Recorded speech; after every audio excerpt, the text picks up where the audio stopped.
Murder victims are afforded very little dignity at the scene where their bodies are found. Someone finds them, is horrified by the sight of them, calls the cops. Uniformed officers show up, then detectives, then a crime scene unit with a photographer, someone dusting for fingerprints, someone measuring the distances between items at the scene. The coroner's investigator arrives, examines the body, turns it over, looks for everything from lividity to exit wounds to maggots.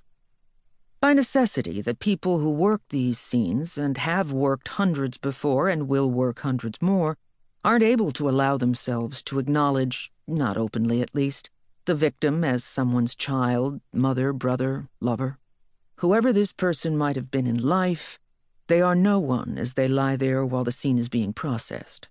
Only when the investigation begins in earnest do they come back to life in the minds of these people as father, sister, husband, friend. Bodies found in water are commonly referred to as floaters. There is nothing worse than a floater that's been in the water a few days, long enough for decomposition to begin internally, filling the body with gases, bloating it to grotesque proportions, long enough for the skin to begin to slough off, long enough for fish and insects to feed on and invade the body. I had last seen Irina Saturday afternoon. It was Monday. I didn't look as she was pulled out of the water, not straight on, anyway. I could have let Landry take me home and leave me out of this process, but I felt an obligation to stay at least for a little while. She had been part of my ersatz family. I felt a certain strange need to protect her. Too little, too late, unfortunately. Uniformed deputies were ordered to drag the dead gator up onto the bank. The coroner's people oversaw the extrication of human tissue from between the reptile's jaws. I smoked another cigarette. My hands were still shaking. I leaned back against the side of my car, too wired to sit. In the old days, when I was on the job, as the cops say, nothing got to me. I was numb, ice water in my veins. There was no case I wouldn't tackle.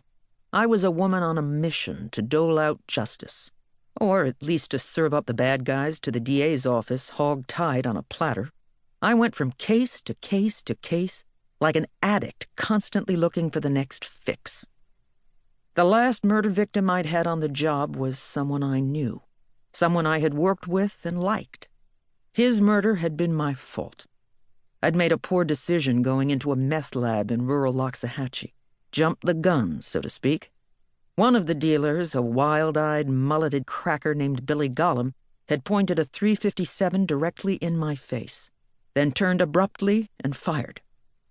I watched in horror as the bullet hit Deputy Hector Ramirez in the face and blew out the back of his head, blood and brain matter spraying the walls, the ceiling, splattering my lieutenant who was standing behind him.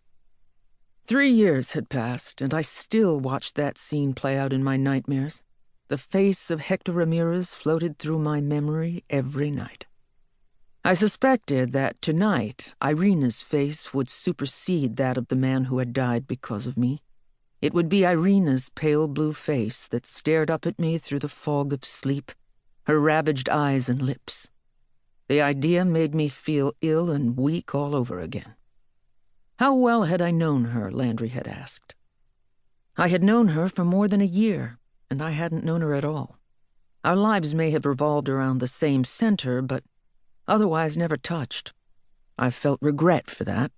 The remorse of the guilty conscience. Something all of us feel when we've lost someone from our lives we had never taken the time to really know.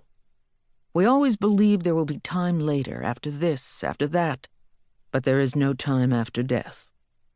On the other side of the canal, Landry and the rest of them were engrossed in their task of evaluating the scene and collecting evidence. They would be at it for a long time. They expected, wanted, nothing from me aside from my statement, which Landry would take later. Irina was dead. There was nothing I could do to change that. I was of no use to her standing there watching as people stepped around her remains like a sack of trash torn open by scavenging animals. I hadn't made the effort to get to know her in life. Before this was over, I would know her well. That was what I could do for Irina. I knew even then that the journey was going to take me places I didn't want to go.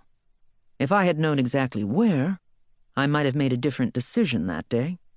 But probably not.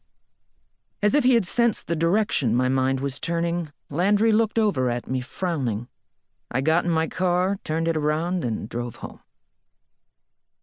To keep listening to this audiobook, I've left you a link in the description so you can do it, at no cost thanks to Audible's 30-day free trial.